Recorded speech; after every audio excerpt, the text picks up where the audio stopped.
Hi అండి. అందరికీ నమస్కారం. అందరూ ఎలా ఉన్నారండి? నేనైతే చాలా బాగున్నాను.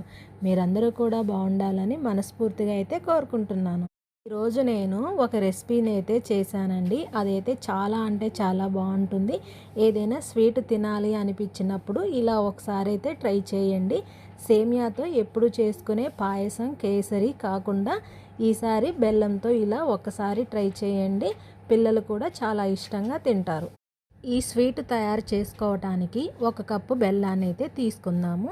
ఇలా మందంగా ఉండే గిన్నెలో వేసుకుందామండి. స్టవ్ ఆన్ చేసేసుకుందాము. 1 కప్పు బెల్లానికి 2 కప్పుల వాటర్ అయితే సరిపోతుందండి. ఈ బెల్లం అనేది కరిగితే సరిపోతుంది. ఏమీ పాకం అనేది రావాల్సిన అవసరం అయితే లేదు. ఫస్ట్ టైం కనుక ఈ వీడియో చూస్తున్నట్టయితే మన ఛానల్ని సబ్స్క్రైబ్ చేయండి ఫ్రెండ్స్. ఈ రెసిపీ కనుక మీకు నచ్చితే లైక్ చేయండి. ఇది ఇలా కలుపుకుంటూ బెల్లం మొత్తాన్ని కూడా కరిగించుకుందాము. దీన్ని ఒక స్టవ్ పైన పెట్టేసుకుందాము. ఇంకొక స్టవ్ పైన ఇలా కడాయి తీసుకొని ఇందులో ఒక 2 టీ స్పూన్లు నెయ్యి అయితే వేసుకొని కరిగించుకుందాము. మనం ఏ కప్పుతోనైతే బెల్లం తీసుకున్నామో అదే కప్పుతోటి 1 కప్పు సేమియా కూడా తీసుకుందామండి. ఆల్రెడీ ఇవి రోస్టెడ్ సేమియానే అండి.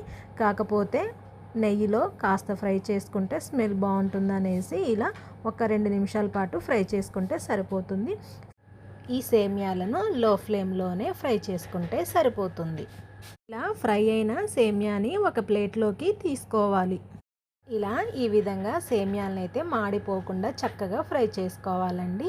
ఇక ఇదే కడాయిలో మరికొంత 2 స్పూన్ల నెయ్యి వేసుకొని ఇందులో మనం ఏ కప్పుతోనైతే బెల్లము అలాగే సేమియా తీసుకున్నామో అదే కప్పుతోటి 1/2 కప్పు వేసుకొని ఫ్రై చేసుకుందామండి. నెయ్యిలో 1/2 కప్పు అయితే చాలా చక్కగా సరిపోతుంది.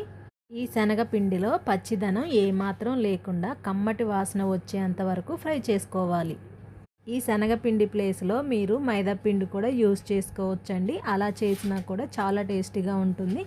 ఇలా కలర్ మారేంత వరకు కూడా ఫ్రై చేసుకోవాలండి. మనం ఫ్రై చేసి పెట్టుకున్న సేమ్యాలను కూడా ఇందులో వేసేసుకొని కలిపేసుకుందాము.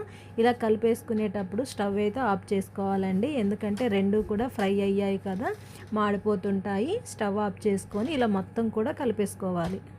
ఇందులోనే ఒక 2 యాలకుల్ని దంచేసి వేసుకుంటే ఫ్లేవర్ అనేది చాలా బాగుంటుంది. స్వీట్ అంటేనే కంపల్సరీ యాలకులు అనేది ఉండాలి కదా.